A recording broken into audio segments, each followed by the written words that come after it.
kembali lagi nih dengan aku Siti Maulinda. Dan kali ini kita akan belajar lagi. Apa itu diskalkulia? Menurut DSM-5 atau Diagnostic and Statistical Manual of Mental Disorder, diartikan sebagai ketidakmampuan dalam melakukan keterampilan aritmatika, misalnya seperti tidak mampu dalam menyebutkan nama, konsep, simbol dalam matematika. Dan menurut IDEA atau Individual with Disabilities Education Act, diartikan sebagai kesulitan belajar spesifik yang terkait dengan kemampuan dalam memahami dan menggunakan angka. Ini merupakan gangguan yang sifatnya neurologis. Sekarang kita cari tahu yuk faktor penyebabnya. 1. Faktor genetik. Jika ada riwayat keluarga dengan masalah matematika atau diskalkulia, risiko anak untuk mengalami kesulitan belajar ini mungkin lebih tinggi. 2. Gangguan neurologis, seperti gangguan pengolahan informasi atau dysfunction pada area otak yang terlibat dalam pemrosesan matematika. 3. Faktor lingkungan. Lingkungan yang kurang mendukung atau kurang stimulatif secara intelektual mungkin tidak memberikan rangsangan yang cukup untuk perkembangan keterampilan matematika. Faktor stres atau trauma lingkungan belajar juga dapat mempengaruhi kemampuan seseorang untuk mengerti dan memahami konsep matematika. 4. Perkembangan kognitif.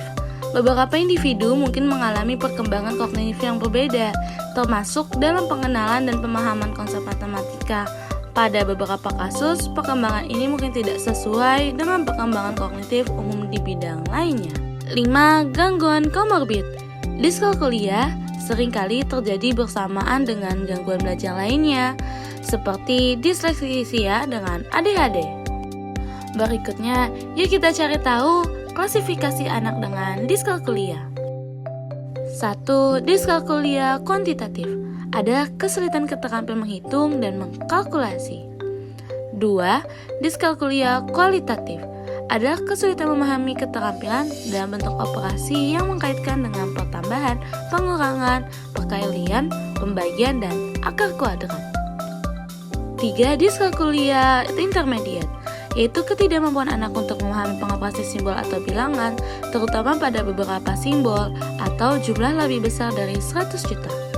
4. Diskalkulia verbal.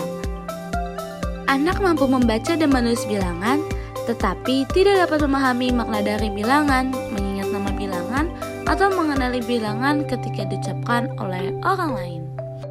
5. Diskalkulia prognostik, yaitu kesulitan dalam memanipulasi hal-hal secara matematis seperti membandingkan bilangan untuk melihat mana yang lebih besar atau lebih kecil.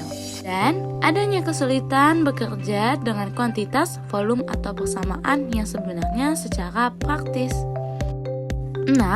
Diskalkulia leksikal, dapat membaca digit tunggal namun tidak mampu mengingat tempat mereka dalam jumlah yang lebih besar. 7. Diskalkulia grafis, yaitu ketidakmampuan dengan menulis simbol dan bilangan matematika. 8. Diskalkulia indiagnostik adalah kesulitan untuk mengingat ide atau konsep matematika setelah dipelajari oleh anak. 9. Diskalkulia operasional, yaitu kesulitan melakukan operasi dan perhitungan aritmatika, yaitu memiliki masalah dalam melakukan perhitungan yang membutuhkan manipulasi angka dan simbol matematika. Nah, memangnya apa aja sih layanan yang bisa diberikan untuk anak dengan diskalkulia? 1. Pendekatan kinestetik dan visual dalam pembelajaran matematika. Penggunaan alat peraga, gambar, diagram alir, dan pendemonstrasian fisik dapat membantu anak dengan kesulitan belajar untuk memahami konsep matematika secara lebih konkret. 2. Pembelajaran dengan teknologi. Pemanfaat software aplikasi, program komputer interaktif dapat membantu anak lebih termotivasi untuk belajar, seperti kalkulator visual, permainan edukatif, atau tutorial visual. Yang ketiga, terapi otak kiri dan kanan.